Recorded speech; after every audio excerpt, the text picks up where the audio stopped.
In Texas, Congressman Dan Crenshaw, former Navy SEAL, author of the book Fortitude, American Resilience in the Age of Outrage. He joins us from his location. Congressman, because you are representing a district in Texas, wanted to ask you about Shelley Luther, that salon owner who said, look, I got to reopen. I know I can't open right now, but I got to do it because I got to put food on the table. She was held in contempt, or rather, she was issued a cease and desist order. She tore it up famously at a public demonstration. And then in front of the judge says, you want to apologize? She said no. Listen to this. I have to disagree with you, sir, when you say that I'm selfish, because feeding my kids is not selfish. I have hairstylists that are going hungry because they'd rather feed their kids. So, sir, if you think the law is more important than kids getting fed, then please go ahead with your decision, but I'm not going to shut the salon. Congressman, it seems like what every parent would do. I mean, ultimately, you need to feed your children. We do know that a GoFundMe page has been started, and over $500,000 has been raised for her so far. Your thoughts on this? Yeah, you know, these so-called leaders and these so-called judges across the country, you know, arresting moms and dads. And of course, she's not the only case. A dad was arrested in Colorado for playing catch with his daughter. A paddleboarder who was paddleboarding alone in the ocean was chased down by police boats in California. Guy in Florida had to be sent to court because he was trying to sell takeout out of his restaurant. This is happening over and over. And these so-called leaders, these so-called judges, they need to take a civics lesson. Okay, these laws will not be respected if they are not respectable laws. People are not dumb. They can understand and they can assess whether a law makes sense, whether it's really based on data and public health. And a lot of these things aren't, right? We've seen a lot of rules being passed that simply don't make sense. And then they go further. Then they want to actually punish you. They want to use the full force of the law, fine you, throw you in jail, arrest you, take away your freedom just because you're engaging in activity that was previously perfectly legal. Okay, engaging in a voluntary transaction with another human being has long been a legal and perfectly okay activity. And to all of a sudden make it illegal and then use the full force of the law to enforce it, that goes against our very basic values. Listen, I'm all for the guidelines, okay? But the government has to use the lightest touch possible. And these so-called leaders are not doing that. They are infringing on people's freedoms, all while, by the way, advocating to allow other criminals who have previously been in jail to be released. So it's contradictory in that sense, too, and it's in complete contradiction to our Constitution and our way of life and what our society is founded upon. I mean, I'll give you an example. Why can't you go to a car wash? Why can't a jewelry store open up on Mother's Day a few days before in order to maybe sustain their business? Why can the liquor store be open?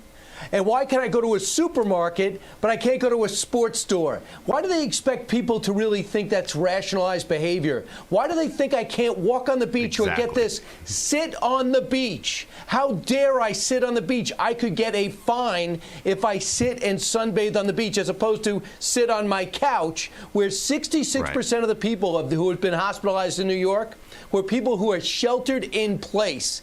Dan, we're not stupid. Because they're drunk on power. This is not working. They're drunk on power. They think we're stupid. They think we're stupid, and they're drunk on power. And this is why you're seeing people rise up. Americans are sick of it. They have a sense of injustice. They have a sense that these so-called leaders, these so-called judges, they have a sense that they're not actually implementing the law, because these aren't laws, right? These are executive orders. They have a sense that they're not really implementing justice as we understand it as a culture and as a society. We know that they're doing the wrong thing, and we have to call them out for it. Okay, so Dan, or Congressman, I know the House is thinking about drafting a new relief bill. Nancy Pelosi's talked about it being $1 trillion to help healthcare workers, first responders, postal workers, and teachers. What do the Republicans think about this? And how much do you think this, will there be another relief bill, and how much? Listen, first of all, the way we need to assess future relief bills is one problem at a time with one solution at a time. We could have been in Congress, in the House, working this whole time. Nancy Pelosi wants the American people to believe that we're only allowed to go and work once every 3 weeks and pass multi-trillion-dollar bills. Okay, so here's their playbook. They want you to stay locked down. All right, and they'll arrest you if you don't abide. They don't want you to have your job anymore. They want to wait for these industries to fail so there's no jobs to go back to. And then they want to act like these benevolent rulers and offer you money. Well, whose money is that? It's your money. And it's especially your kids' money, because one day that has to be paid back, and it's going to be your kids' taxes that have to be raised. Okay, and then in 2020, in the 2020 elections, the Democrats are going to come back and say, look how generous we were with your money. That's their playbook. And we have to wake up to this. This is not responsible governance. There isn't some unlimited amount of money to be spending, especially to bail out states that have been terrible with their fiscal responsibility this entire time. Okay, if you're a member of Congress from Texas, I don't see how you want to use Texan federal tax dollars that we are paying to bail out other states that have been totally irresponsible with their finances all of this time. That's the kind of stuff that's going to be put into this. It's going to be enormous. It's not how we should be governing. It has to be discrete solutions for discrete problems. That would be the responsible thing to do. Honest debate in the House. That's what we should be doing. Right. We have taken perfectly safe measures in order to do that. Congressman, speaking of responsible, a lot of people have been wondering, were responsible things being done behind the scenes at the Department of Justice and the FBI to forward the Russia investigation? And ultimately, we found out a little more yesterday when the Department of Justice released once again, a redacted version of one of the scope memos that Rod Rosenstein had given to Robert Mueller regarding what he could look to. And among other things, part of the scope memo from August 2nd, 2017 said, look for any links and or coordination between the Russian government and individuals associated with the campaign of President Donald Trump, and secondly, any matters that arose or may arise directly from that investigation. There were 4 names on it: Carter Page, Paul Manafort, George Papadopoulos, and Michael Flynn. And to a lot of people, they wanted to know what the scope was. You know, how broad was his authority? It seems like it was quite broad, because some things panned out and a lot of stuff did not. Right. And here's the best way to summarize what's actually going on here. This was an investigation in search of a crime. And that should terrify Americans. And the more we find out about this entire probe, this entire narrative that was spun for years, tricking the American people into thinking that their president was some Russian puppet, what were they really doing? They had an idea, they had a conclusion, they had a crime that they wanted to prove, and they gave themselves the power to try and prove it. This is a horrible precedent to set. Okay, it goes against, again, every foundation we have in jurisprudence, in law, in due process. But this is what they were doing, and it's added on top of the FISA warrant abuse. It's added on top of what we just found out about General Flynn and how the FBI tried to ambush him. You know, it's added on top of what we now know about the Steele dossier and how that was actually used as supposed evidence to investigate these supposed crimes. It should really terrify Americans, and I hope more people realize this. Remember, you were dragged by the media through this crazy narrative, this crazy roller coaster for years, and it was all a house of cards. None of it, it turns out, none of it was true. And who did this? It was all politically biased. It was all confirmation biased from these DOJ officials from the Obama administration, because they hated Trump so badly, and they thought that they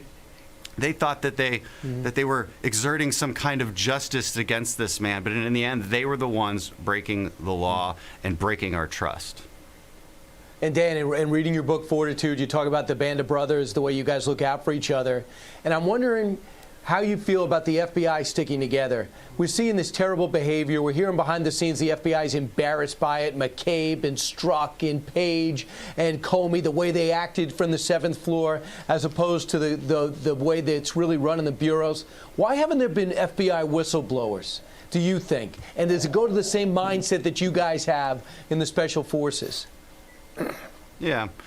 I don't know. You know, I've never been part of the FBI. I do know a lot of FBI agents that are really, really great people. So I want to give them the benefit of the doubt. Just like in the SEAL team, sometimes we get bad apples and they embarrass the entire community.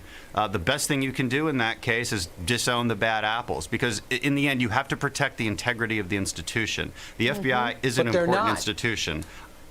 But there's no whistleblowers. I know. Why aren't the FBI upset at the FBI?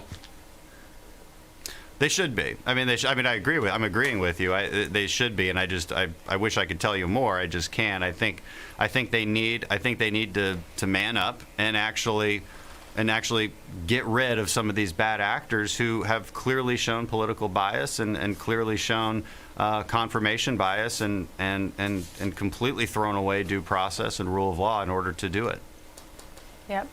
All right, Congressman, thank you for being here. No, thank you. Thanks for having me. You're welcome. You're welcome.